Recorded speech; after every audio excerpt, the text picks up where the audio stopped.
और अब से कुछ घंटे के बाद चुनावी प्रचार प्रसार समाप्त हो जाएगा। अब हम लोग भी कमोवेश यहाँ से अब निकल चलने की ही जुगत में है। जब हम लोग निकल चले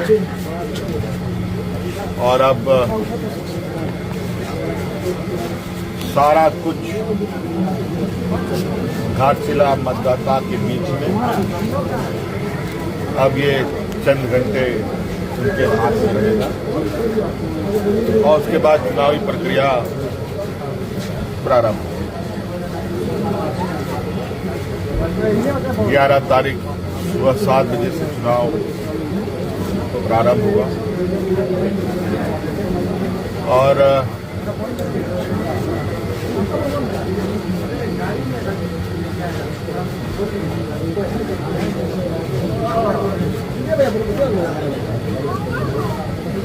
मुझे उम्मीद है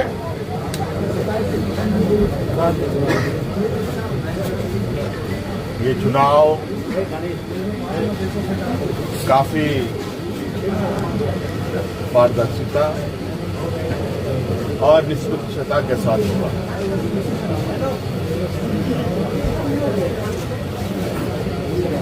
और आज सभी हमने भी जितने हमारे नेता कार्यकर्ता आसपास अगल बगल से आए थे उनको भी हमने निर्देशित किया है कि अब अविलंब घाटशिला विधानसभा से आप सब लोग बाहर चले जाएं और अब ये पूरा का पूरा मोर्चा झारखंड मुक्ति मोर्चा का घाटशिला विंग संभालेगा और पूरे चुनावी प्रक्रिया को अंजाम तक पहुंचाएगा। हम लोगों ने लगभग घाटशिला के एक घरों तक मोहल्ले टोले गांव पंचायत बूथ स्तर तक पहुंचने का प्रयास किया और हम लोगों ने अपनी बातों को घाटशिला विधानसभा के लोगों को के समक्ष रखा है। अब निर्णय घाटशिला विधानसभा के लोगों को करना।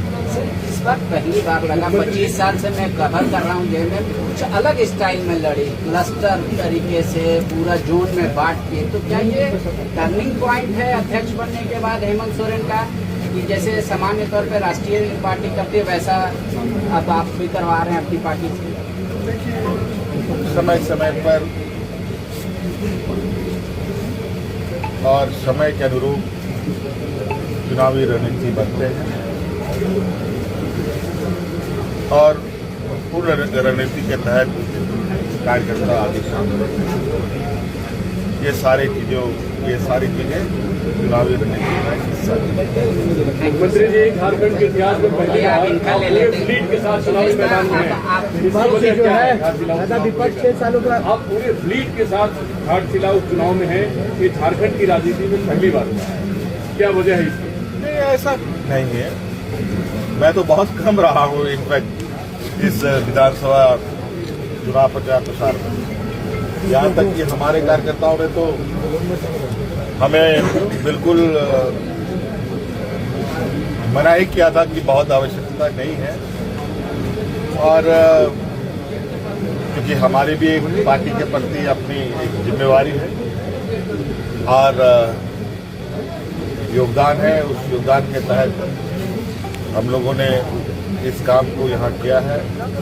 यहाँ माननीय मंत्री दीपक बिरुआ जी लगातार माननीय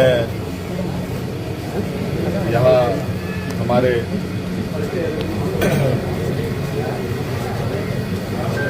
टुडू जी लगातार रहे हैं गार्जियन के तौर पर और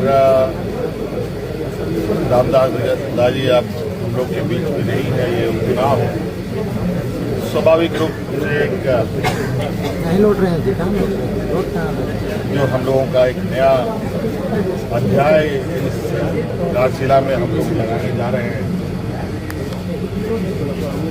एक पूरे कार्यक्रम के दौरान सभी मंत्रियों का अलग अलग समय में भूमिका रहा। सब लोगों ने योगदान दिया है, इतना काम किया है, तो उसी को एक थोड़ा शेप अप हमने कर दिया यहाँ पर।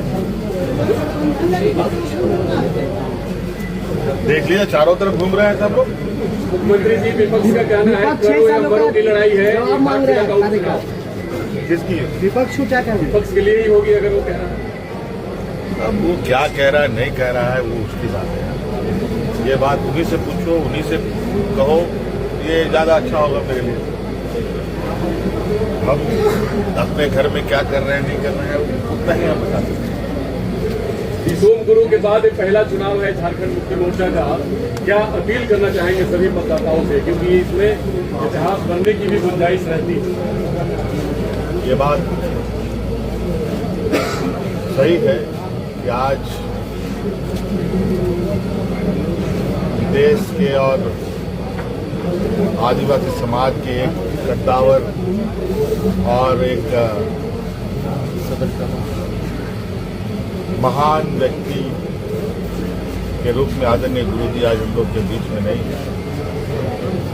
और बड़ा संयोग है कि रामदास सोरेन जी भी साथ साथ में उनका भी निधन उन्हीं के आगे पीछे कुछ ही दिनों में हो गया। आज गुरुजी के अनुपस्थिति में ये पहला चुनाव है और ये पूरा विश्वास के साथ मैं ये कह सकता हूँ कि आदरणीय गुरुजी ने झारखंड राज्य को, आदिवासी समाज को, चाहे झारखंड के हों चाहे देश के हों, उन सब के प्रति जो उनके ऊपर जो लोगों का श्रद्धा रहा है और उनको देखकर जो लोगों ने अपनी पहचान बनाना और आवाज बुलंद करना प्रारंभ किया है, कहीं ना कहीं आज कम से कम इस प्रदेश में झारखंड मुक्ति मोर्चा के माध्यम से गुरुजी ने एक ऐसे सिपाहियों को तैनात किया है जहां अब गुरुजी द्वारा ट्रेन सिपाही पूरे मुस्तैदी से मोर्चा संभालने के काबिल है।